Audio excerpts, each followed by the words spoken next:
Good afternoon, everyone, and welcome to the Senate Standing Committee on Economic Development, Tourism, and Labor for our second meeting of the legislative session. I'd like to welcome everybody that's here today as we get our meeting started. I do ask if you have a cell phone, if you would just please turn that to silence or vibrate. That would really help us as we go through today's agenda. We do have two bills that will be on the agenda today that we're going to be voting on. Also, there's a sign-in sheet at the rear of the room. If anyone is signing for opposition or support of a bill, if you would just state your name for the legislation today, it'd be greatly appreciated.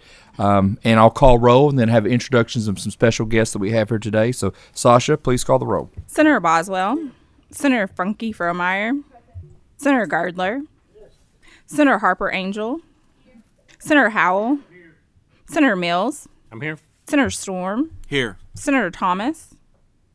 Senator Wilson. Here. Senator Wheeler. Here. Chairman Wise. Present. We have a quorum, duly constituted to do business. I see we have some young people with us today sitting in some of our seats. So Senator Harper Angel, I'll let you go first. Thank you, Mr. Chair. I'm happy to have two special guests with me today. They're going to page for me on the floor. This is Tyler Driesbach. He is my grandson. He's the youngest of the Driesbach boys that are paging with me, so I have now had them all. And this is his cousin, Emily Weiss.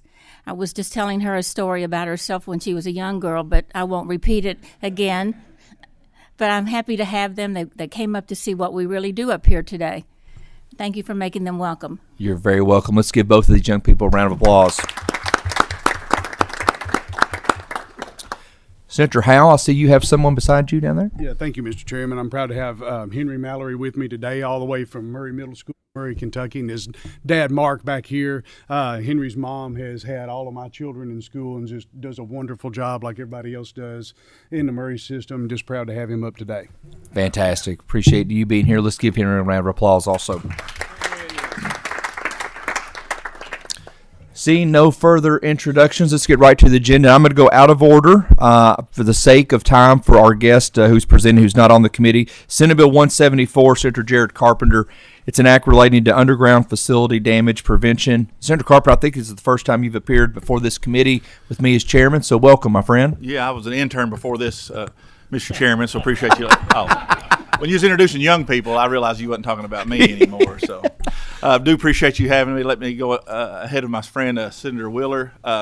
Just have a quick bill that is kind of important to what I do. Most of you all know I'm in the construction industry, construction business, and a lot of my calls are about folks that are moving into new neighborhoods that I do and the houses I build that are wanting telecommunications, internet service to their house. And right now what's in place is whenever you want to get internet to your home, you have to deal with 811. We all deal with it, and we appreciate the services they provide.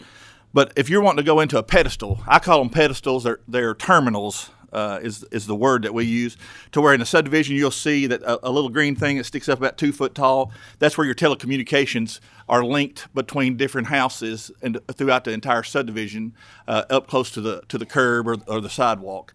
And what those are is where all the services come up to different areas that services houses. Right now, in order to get that, if I call to want service to my house, let's say I'm calling AT&T or Windstream, Spectrum, whoever it is, they have to call 811 to get that service marked before they can come over and simply take a shovel, not a track hoe, backhoe, or any kind of piece of equipment, just a shovel to dig that off about 4 or 5 inches to be able to access that terminal to run your line. And then they lay that line from there to your house on top of the ground. And I always tell them, I give them a hard time, it's a good time to do it. They say they're going to come within 2 weeks, but sometimes 2 weeks may turn into a little more than that, and we can address that later. But they do a good job of coming back, burying that line. But right now, a lot of times that time is delayed because 811 has to take time to come out. It may take a couple of days to do that. So this bill just eliminates the process of having to call 811 to simply hook up your services at the terminal in front of their house to be able to run it to your house. It'll be able to, if you call... I've been here long enough. I know when to shut up. Absolutely. I do just want to say, members, there's a packet of a presentation that's in your folder here if anyone needs to look at that for answering any questions. But since we do have a motion in a second, do I see any further questions from any members on the legislation? Seeing none. Sasha, please call the roll. Senator Boswell. Yes. Senator Funke Fromeyer. Yes. Senator Gardler. Aye. Senator Harper Angel. Aye. Senator Howell. Aye. Senator Mills. Aye. Senator Storm. Senator Thomas. Senator Wheeler. Senator Wilson. Chairman Wise. Aye. Unanimous. Congratulations, Senator Carpenter. I'm batting 100 so far. You are doing well. Thanks, sir. Thank you so much. Thank you, members. Next on our agenda is Senate Bill 140 from Senator Philip Wheeler, my co-chair. If he would make his way to the table, please. And this is an act relating to unemployment insurance benefits.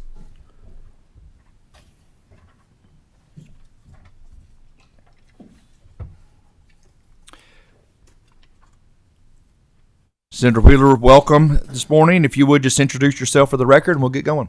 Yes, Philip Wheeler, 31st Senate District, Pikeville. Mr. Chair, we have a committee sub. If we could have a motion on that. Got a motion for Senator Mills, a second for Senator Howell on the sub. All those in favor, please do so by saying aye. Aye. Any opposed? Motion carries. Please proceed. Thank you, Mr. Chairman. Senate Bill 140 is essentially what I would call a cleanup and protective measure for those that drew unemployment during the COVID pandemic. I'm not sure, but I have had multiple people come to me within the last 12 months, really within the last 6 months, that have received letters from the cabinet stating that they have determined that they were either ineligible to draw unemployment during the COVID pandemic, or that there was a miscalculation and have been asking for enormous refunds, some to the tune of $12,000 or $13,000. And in every case, they've told me that they had called before to verify that they were entitled to draw these funds. They were advised by the cabinet that this was legitimate. And we all know, I mean, not to cast any stones or anything else, we all know what a mess unemployment was during the COVID pandemic. And there was a lot of mistakes that were made. But, you know, I frankly feel to come back and ask some of these people to repay money that they drew innocently and request refunds of tens of thousands of dollars is unconscionable. And so what the bill does, it requires that the cabinet resend out any deficiency notices, and it gives the person receiving that notice 1 year to request a new hearing before an unemployment hearing officer. And at that point, they can have the new hearing, and if the hearing officer determines that the drawing of the unemployment was done in good faith, then, you know, it is forgivable. So, you know, I think that this is just the right thing to do. Some of these people fell through the cracks. I think of one right now that, you know, currently I felt so bad for the person. They were threatening some enforcement. I appealed it to circuit court for it, and it's actually parked there right now. So, but, you know, I don't think this is a ton of folks, but it, you know, it's the right thing to do, and I think it's something that Senator, we have a motion. We have a second. Just one question. So just to make sure that this is from the date that the secretary would mail that postage, it's the date of that, correct, for the 1 year? 1 year. Okay. Yes. So that would be correct, Okay. Mr. Chairman. And again, it would only apply to unemployment insurance claims filed during the COVID pandemic from January 27, 2020 to December 31st, 2020. And again, they would have to show that it was done in good faith. Bad actors will not be protected by this bill, but it will give those who drew those benefits in good faith and through no fault of their own an avenue for relief. Thank you. We do have two questions, members, just before we do take a vote. Senator Storm, you're first. Thank you, Mr. Chairman. Thank you, Senator, for bringing this bill. My question for you is, on these claims, is it your experience that the claimant is being notified that due to office error and at no fault of theirs that they've been overpaid? I have had a couple of those, and then I had another one that the one that I actually appealed, that's the most common. The other one that I've seen is simply the gentleman, they had a payment in lieu of like a health insurance that was paid out during the period of unemployment at the end of the year. It was like a benefit that they got that they deemed as wages, and since he got it during that unemployment period, they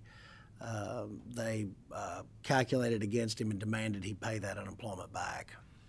Thank you. Senator Boswell. Thank you, Mr. Chairman. Yes, no question. During this period of time, this was such a difficult time when it come in relationship to unemployment benefits. And there's no question that there were a lot of people who were laid off from their job and probably were working side jobs and receiving income. But my question, Senator Wheeler, is do you know where this money came from? So, you know, I was an employer for years, and anybody that's been an employer in this room has had employees. If they receive unemployment benefits, then sometimes those come directly out of employers' accounts, which pushes their unemployment. So was this federal money that we're talking about that was received by the state and was paid out to these people? Or can you tell me, does this come from an individual employer's account? That's a very good question, Senator. I think most of this would be federal monies. In fact, I think that, as you recall, we used some one-time monies to make those accounts whole, even for some employers that I didn't think should be, like Walmart and Kroger and places like that stayed open through the whole pandemic. But yes, this would be mainly federal funds. So I'm going to support this bill, but I think it probably is, before we get a vote on the Senate floor, I'm probably going to have just a few things clarification, but I think that basically you've got a good bill. Thank you. Senator Howell. Thank you, Mr. Chairman. Senator Wheeler, a lot of stuff went sideways coming out of COVID and everything, and kind of some of this understandably so. I appreciate you bringing this bill to kind of straighten some of this stuff out. We knew we were going to have some trailing issues on this. I wanted to talk a little bit about the proof process, if you will. Will this work more? Does this guarantee that the people that the department says have improperly received these benefits have a way to state their case, much like, does it work like an administrative hearing or anything like that? What's the format of them getting able to state their case? That's exactly what it is. It's an administrative hearing. There would still have to be a fact finding that the money was drawn in reliance and good faith, and in order for it to be forgiven, if you're just scamming the system, you're going to receive no relief from this bill. But that works much like we have already set up with our Correct, administrative yes. process. Great. Appreciate it. Thanks so much. Thank you. Senator Girdler, last question. I had the same problem, same issues with some people, and they didn't give them enough time, and then they'd have to request another hearing and all that, and finally I think this has been an issue with them forever, and I appreciate you bringing it. The only question I had, we don't have nothing slipped in here on four-wheelers, do we? No, Senator, I'm saving that for another bill. Thank you, Senator Girdler. Anyone else, any further questions or comments? We have a motion. We have a second. Sasha, if you would, please call the roll. Senator Boswell. Senator Funke Fromeyer. Yes. Senator Gardler. Senator Harper Angel. Senator Howell. Senator Mills. Aye. Senator Storm. Explain my yes vote. Please proceed. Thank you, Mr. Chairman. Senator, thank you for bringing this bill. I'm looking right now at a constituent letter to me where she was charged $3,000 and then another $1,500 for due to office error at no fault of her own. And to clarify, this was for federal pandemic unemployment compensation. So thank you for bringing the bill. Senator Thomas. Aye. Senator Wheeler. Aye. Senator Wilson. Aye. Chairman Wise. Aye. Vote passes. Senator Wheeler, thank you for the legislation. Seeing no further bills. Oh, there is a title amendment. Yes, also. Thank you for saying that. Motion and a second on the title amendment. All those in favor of doing so by saying aye. Aye. Those opposed? Like sign. Perfect. Thank you.